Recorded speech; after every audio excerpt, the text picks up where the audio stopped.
اهلا اهلا، يا هلا بيكم في مطبخ بيبو. وحشتوني. النهارده بقى هنعمل مع بعض الكبده الاسكندراني، من الاكلات المحببه لقلوبنا جميعا، كلنا بنحبها كبار وصغيرين. هنعملها النهارده مع بعض على طريقتي، طعم ولون وريحه مفيش احلى ولا اجمل من كده، من غير بقى اي افتكاسات، وبخطوات سهله وبسيطه هتعملي احلى كبده. وكمان تنفع بقى معاكي غدا وعشاء، تغمزيها كده بقى جنب حبه سلطه طحينه، حاجه في منتهى الجمال. تعالوا نشوف هنعملها ازاي مع بعض.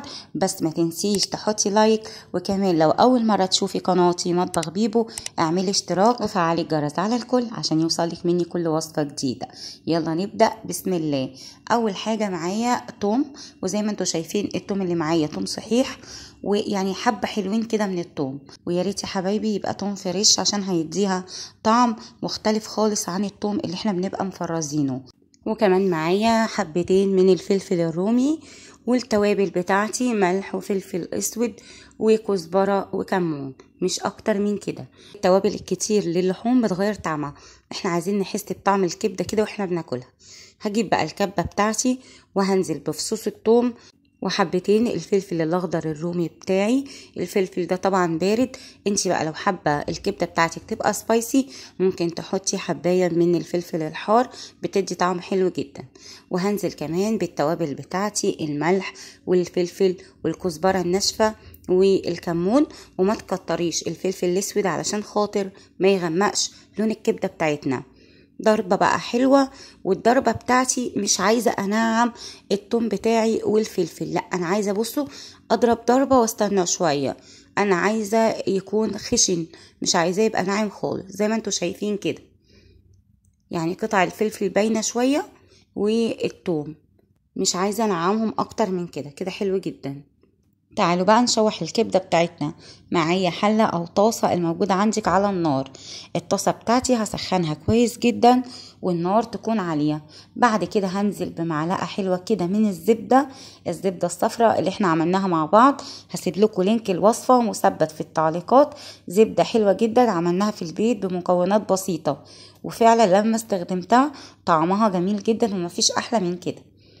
حطيت بقى معلقة الزبدة الكبيرة الحلوة دي، سخنت معايا كويس. وبعد كده هنزل بنص كمية التتبيلة اللي احنا عملناها، مش هنزل بالكمية كلها، اما الجزء التاني من التتبيلة هنشيله كده على جنب وهنشوف مع بعض هنعمل بيه ايه.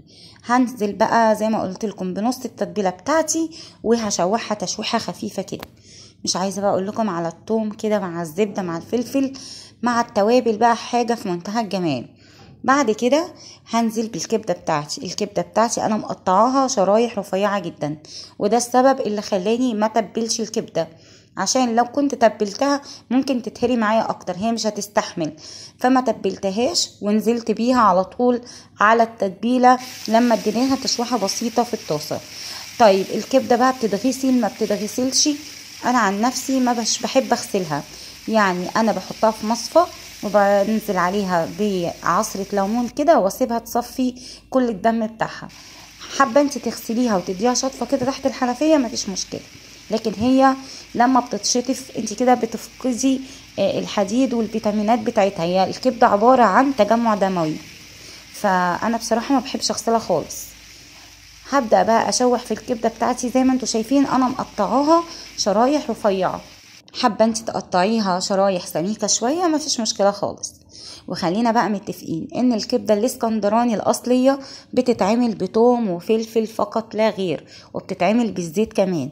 اما الكبدة اللي احنا بنعملها هي كبدة على طريقتي، كبدة بالبصل كده طعمها في منتهى الجمال. حبيت اطعمها بالزبدة مش بالزيت، هتدي طعم حلو جدا للكبدة غير الزيت خالص، خصوصا بقى كمان مع البصل والحركات اللي احنا دلوقتي هنعملها مع بعض. مش عايزة اقول لكم بقى الريحة كانت جايبة لاخر الشارع. كمان بقى حطيت معلقة كبيرة من الخل كده، والله العظيم الريحة كانت مجوعاني.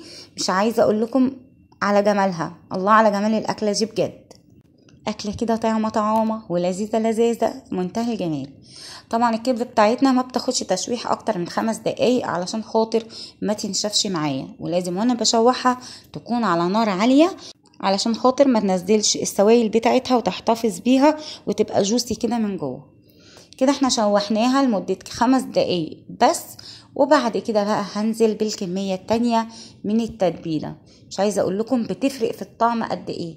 التوم كده بريحته الفريش بيديها بقى ايه طعم في منتهى الجمال. عايزة اقول لكم ان ده سر من اسرار محلات الكبدة. بينزل بجزء من التوم ويشوح بقى الكبدة في الجزء الاولاني، وبعد كده لما يخلص تشويح للكبدة بينزل بالجزء التاني وياخد كده ايه تشويحتين خفيفة كده. ريحة التوم الفريش بتديها طعم ولا احلى ولا اروع منه. هنزل بقى بالخضار بتاعي اللي هو عبارة عن 3 بصلات كبيرة كده مقطعاهم طرنشات رفيعة جدا، وفلفلاية رومي خضرة برضو هنقطعها طرنشات رفيعة. ولو عندك بقى فلفل الوان احمر واصفر حطي، بس بصراحة انا اكتفيت بالبصل والفلفل الاخضر بس بيدي طعم حلو جدا. برضو لو حابة تضيفي طماطمايه كده تقطعيها مكعبات بتدي طعم حلو، انا بحبها بالفلفل الاخضر والبصل بس. هديهم بقى تشويحتين حلوين كده على نار عالية لحد ما البصل بتاعي والفلفل يدبل معايا وياخد كده من طعم الكبدة، والكبدة تاخد من طعم الخضار والبصل. وكل ده على نار عالية عشان ما تنزلش مية كتير. وكمان مش هنغطيها خالص لان لو غطيناها برضو هتنزل مية ولونها كمان هيغير معانا. كده بقى البصل والفلفل بتاعي بدأ يدبل اهو. وحتى لو نزلت شوية مية صغيرين كده واحنا بنقلب كده على نار عالية، الكبدة بتاعتي هتشرب السوائل بتاعتها وبرضو هتفضل جوسي ومكرملة كده وطعمها في منتهى الجمال. ما خدتش معايا وقت خالص 10 دقايق والكبدة بتاعتي كانت جاهزة. وزي ما قلت لكم اهم حاجة بس طول الوقت احنا بنشوح على نار عالية، ما توطيش النار خالص وبلاش تغطيها. بصوا بقى شامين وشايفين، انا مش عايزة اقول لكم على الجمال. الله على جمال الاكله دي بجد يا سيدي يا جماله. الكبده ما احلاها وما اروعها، طعم ولون وريحه في منتهى الجمال. زي ما انتوا شايفين الكاميرا كمان ظلماها. بعيش بقى كده نغمس جنب شويه بقى طحينه، جنب حبه ليمون معصفر كده انا كنت مخلله معاكم. وبرده هنزل لكم الوصفه ان شاء الله الوصفه الجايه. الليمون المخلل السريع المسلوق حاجه كده نظيفه وجميله. الكبده بجد مفيش احلى من كده. جربوها بالتكات اللي احنا عملناها مع بعض هتعجبكم جدا جدا. ولو لسه بقى ما حطيتيش لايك للوصفه القمر دي حطي لايك، ولو ما اشتركتيش اعملي اشتراك. بحبكم جدا في الله، وشكرا على كل كومنت حلو بتكتبوه. ربنا يسعد قلوبكم زي ما بتسعدوني بالكومنتات الحلوه اللي زيكم. استنوني في وصفه جديده من مطبخ بيبو. اسيبكم في حفظ الله ورعايته، والسلام عليكم.